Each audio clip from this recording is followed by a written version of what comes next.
It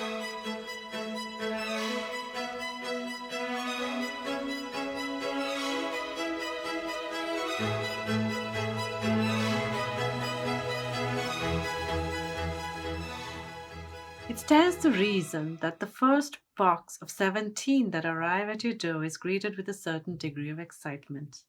And it is true that the first book you happen to take out of it sits in your hands with a certain solemn dignity. But it is very rare that the book in your hand tells a story that reaches so surely into your heart that 16 boxes and hundreds of books later, it is still the one you keep coming back to. Peter Rock's The Night Swimmers begins with a man and a woman communicating only with the lift of their arms and the turns of their heads as they swim in open water under a pitch sky. I breathed to my right, she to her left, checking for each other. Below us, depths. That simple line, which ends the opening chapter, itself but 3 paragraphs in length, contains both the sharp craft and the thematic magnitude of this semi-autobiographical novel. In achingly spare prose, Peter Rock describes the complexities that underlie each life. What of our childhoods? Who accompanied us and watched over us there? Who lured us away from that place, and with what trepidation or gratitude did we go forth into those adventures? What intuition guided us, and when did our innocence betray us? The Night Swimmers does not answer those questions. It sets them alight, and we see them, like faraway ships on the horizon at night, intimating infinite journeys that remain, so long as we remain sentient within our grasp.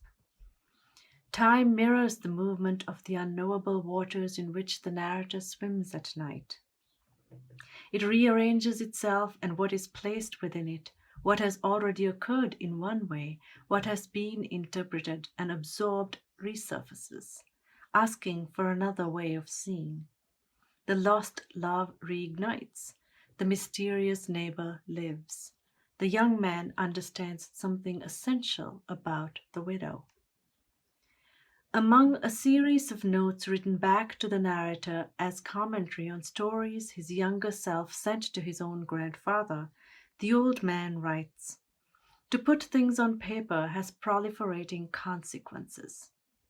In Peter Rock's novel, images and events multiply and reverberate within the narrator's consciousness, and we get the sense that his mind operates like a sonar, constantly evaluating the psychic and psychological distances between the past and the present.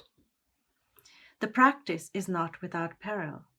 Like the shipwreck-strewn straits of Lake Michigan in which he swims, aptly named Door of Death, to undertake that examination of personal history is to risk the stability of a present equilibrium.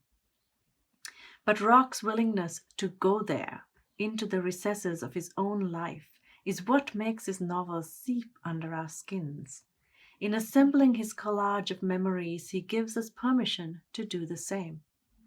Whether we are warmed by our own excavations, left numb with cold, whether we swim with sure sightlines or feel our feet slip off a shoal into dangerous waters, whether we walk through the world with constant companionship, or do not know when we may not see someone for 20 years or ever again, the young old narrator says, "Go out there anyway, swim into the nothingness anyway."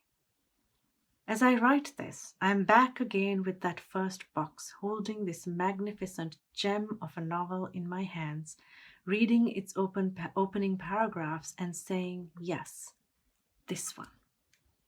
I am so absolutely delighted to be able to introduce the 2020 Faulkner finalist, Peter Rock.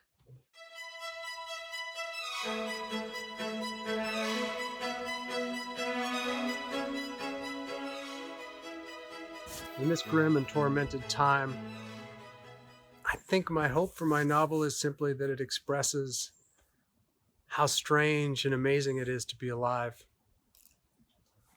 and how sweet it is to live with other people, how fortunate it is to live long enough to be able to recognize that our relationships with others and our pursuit of our own strange obsessions have helped us become the people we are, and to look back at the mysteries of our past with curiosity and good humor, and to be able to recognize how grateful we should feel and to figure out how to express that gratitude to the people who've helped us.